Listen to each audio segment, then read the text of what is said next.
김태규 기자 만나겠습니다. 김 기자님. 네, 안녕하세요. 예.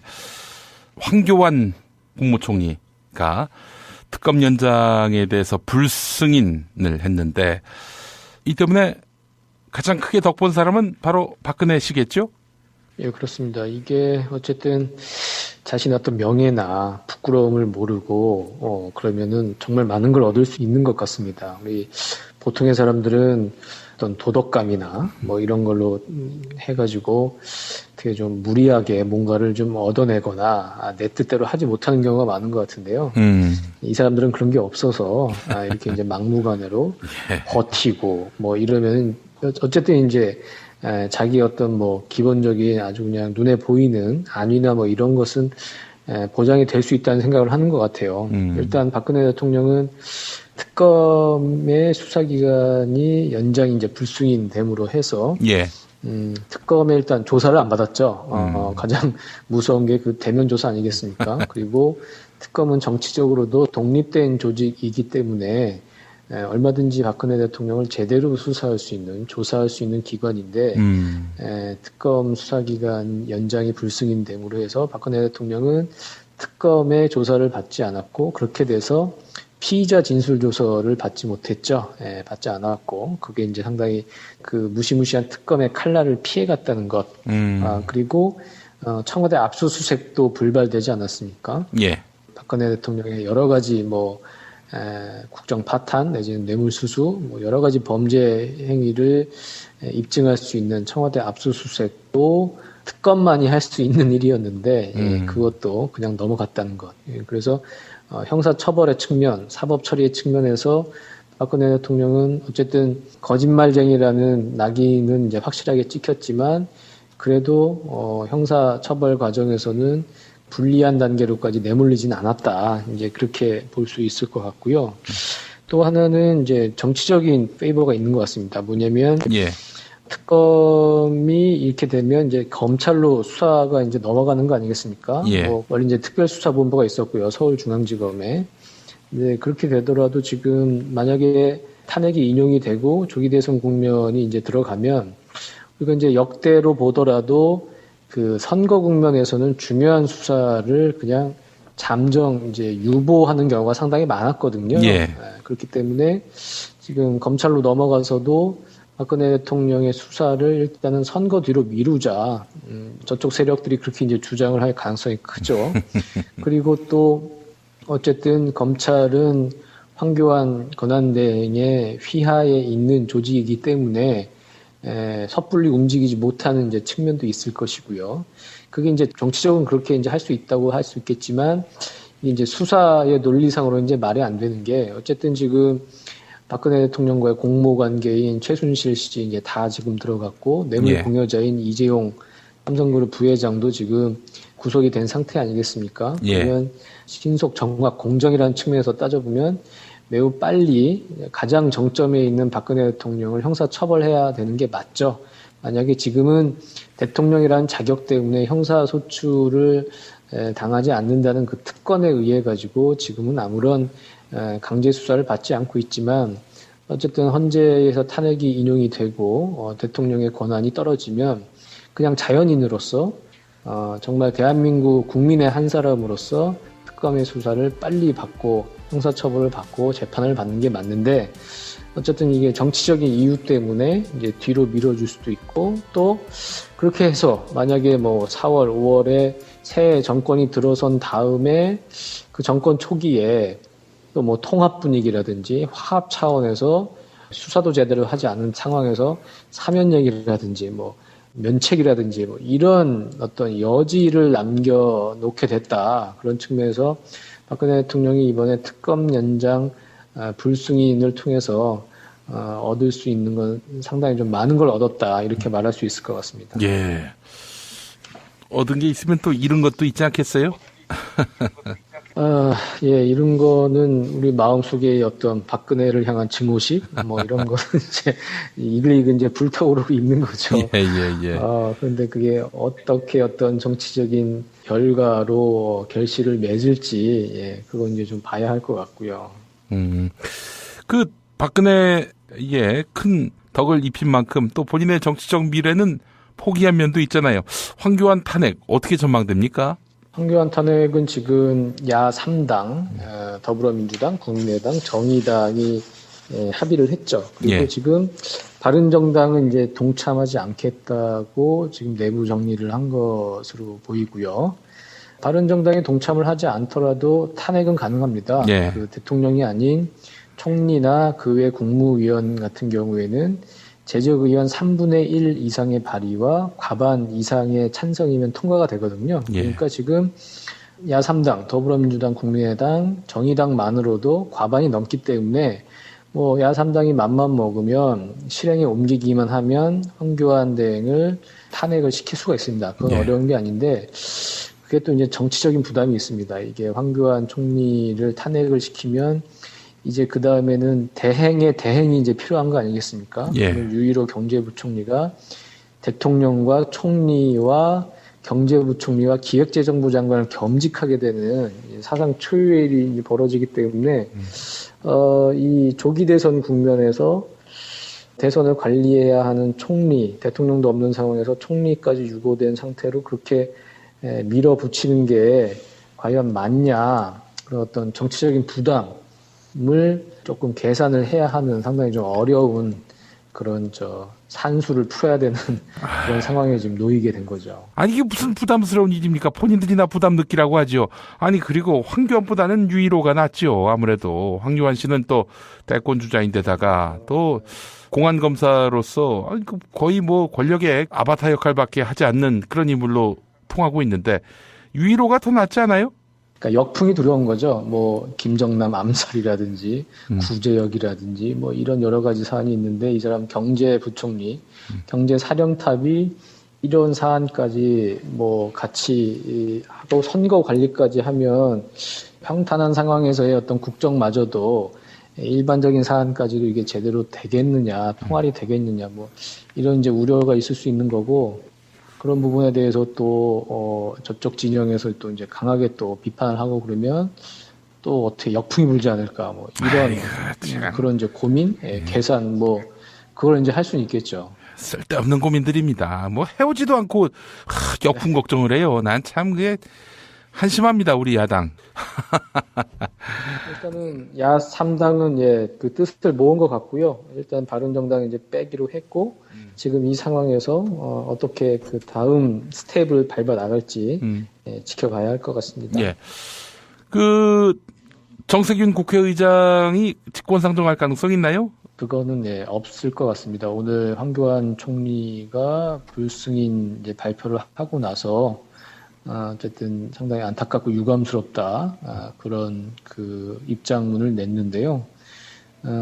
본인이 이제 직권상정하지 않은 이유에 대해서는 구태와 구악으로부터 이제 그걸 좀 절연하고 싶었다 뭐 이런 표현을 썼습니다. 그러니까 예전에 테러방지법 직권상정 때 국가 비상사태 무슨 천재지변이나 재난 뭐 전시에 준하는 국가 비상사태가 아닌데도 불구하고 그걸 국가 비상사태로 우겨서 직권상정을 했던 것 이런 것을 이제 구태라고 이제 봤는데 지금 상황도 이제 그렇게 보고 있는 것 같고요. 그런 측면에서 보면 지금 이 상황을 국가 비상사태로 보는 것은 무리다. 그렇기 때문에 직권상정까지 가지는 않을 걸로 봅니다. 답답한 야당입니다. 하여간 참. 자, 그 반기문 전 유엔 사무총장 대선 출마를 선언했다가 포기를 했는데 이 반사모 조직이 박사모화 되고 있다? 이건 어떤 내용입니까? 그 반사모, 반기문을 사모하는 모임, 거기서 사실은 스타가 떠나버린 이제 팬클럽이죠. 은퇴해버린 스타에 대한 팬클럽인데, 거기 지금 오늘 황교안 권한대행이 특검 연장을 거부했다는 소식이 알려지자, 반기문 대표 팬클럽 반딧불이 중앙본부의 네이버 밴드에는 이런 글이 올라왔습니다. 불공정한 특검 연장 거부 결정을 존중하며 애국 국민들과 대환영을 합니다. 뭐 이런 글이 올라갔고요.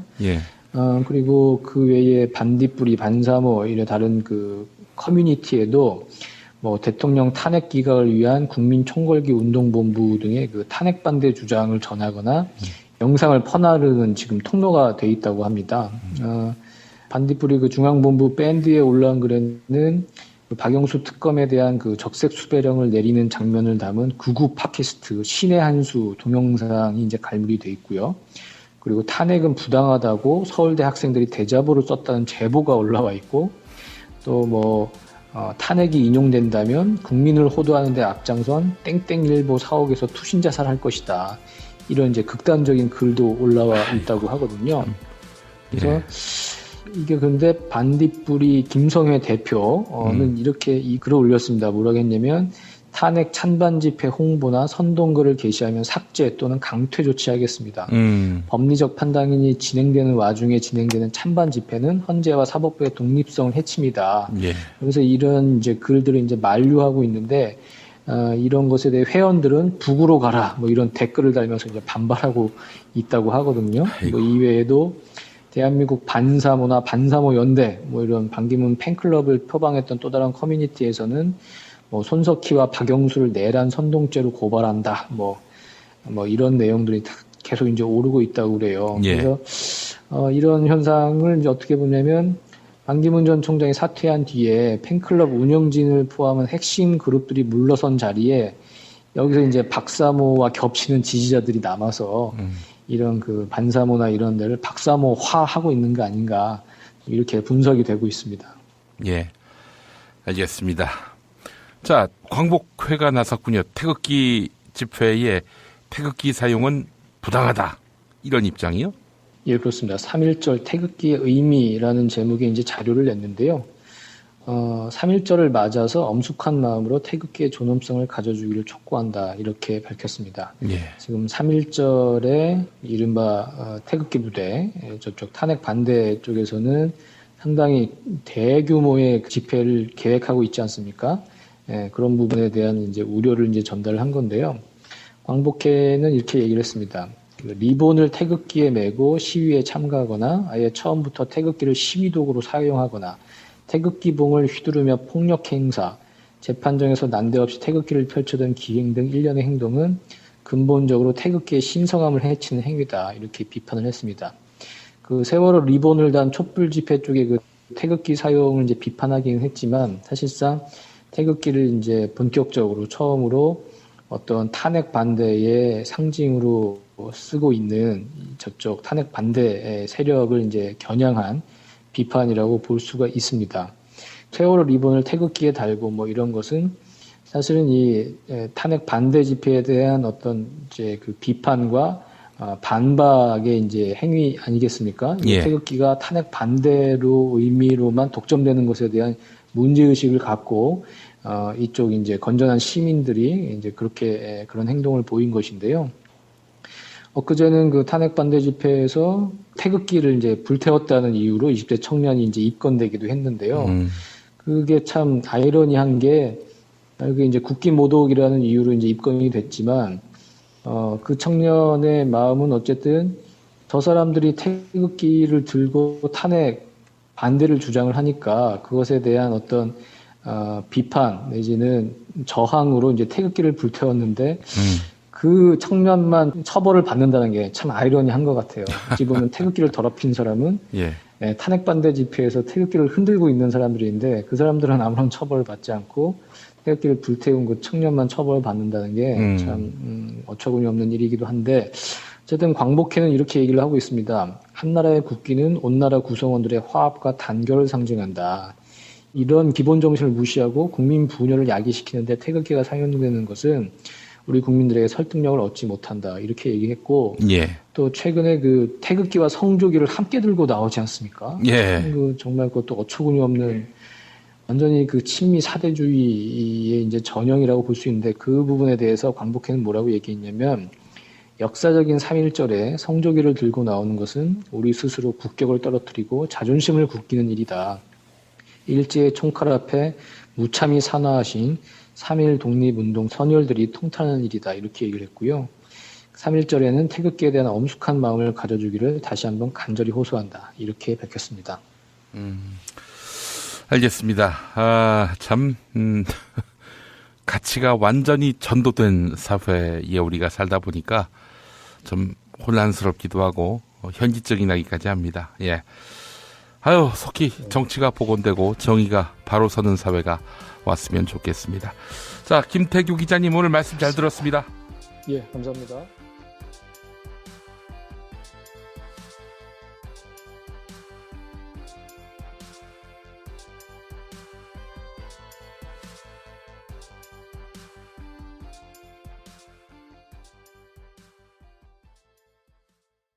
김태규 기자 만나겠습니다. 김 기자님. 네, 안녕하세요. 예. 황교안 국무총리가 특검 연장에 대해서 불승인을 했는데 이 때문에 가장 크게 덕본 사람은 바로 박근혜 씨겠죠? 예, 그렇습니다. 이게 어쨌든 자신의 어떤 명예나 부끄러움을 모르고 그러면은 정말 많은 걸 얻을 수 있는 것 같습니다. 우리 보통의 사람들은 어떤 도덕감이나 뭐 이런 걸로 해가지고 되게 좀 무리하게 뭔가를 좀 얻어내거나 내 뜻대로 하지 못하는 경우가 많은 것 같은데요. 이 사람들은 그런 게 없어서 이렇게 이제 막무가내로 버티고 뭐 이러면 어쨌든 이제 자기 어떤 뭐 기본적인 아주 그냥 눈에 보이는 안위나 뭐 이런 것은 보장이 될 수 있다는 생각을 하는 것 같아요. 일단 박근혜 대통령은 특검의 수사기간이 연장이 이제 불승인됨으로 해서 특검에 일단 조사를 안 받았죠. 가장 무서운 게 그 대면 조사 아니겠습니까? 그리고 특검은 정치적으로도 독립된 조직이기 때문에 얼마든지 박근혜 대통령을 제대로 수사할 수 있는, 조사할 수 있는 기관인데 특검 수사기간 연장이 불승인됨으로 해서 박근혜 대통령은 박근혜 대통령의 수사를 일단은 선거 뒤로 미루자. 저쪽 세력들이 그렇게 이제 주장을 할 가능성이 크죠.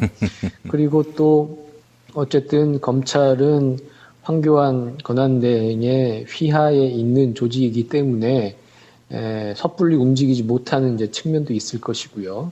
그게 이제 정치적으로 그렇게 이제 할 수 있다고 할 수 있겠지만 이제 수사의 논리상으로 이제 말이 안 되는 게 어쨌든 지금 박근혜 대통령과의 공모 관계인 최순실 씨 이제 다 지금 들어갔고 뇌물 공여자인 이재용 삼성그룹 부회장도 지금 구속이 된 상태 아니겠습니까? 그러면 신속 정확 형사 처벌 과정에서는 불리한 단계로까지 내몰리진 않았다. 이제 그렇게 볼 수 있을 것 같고요.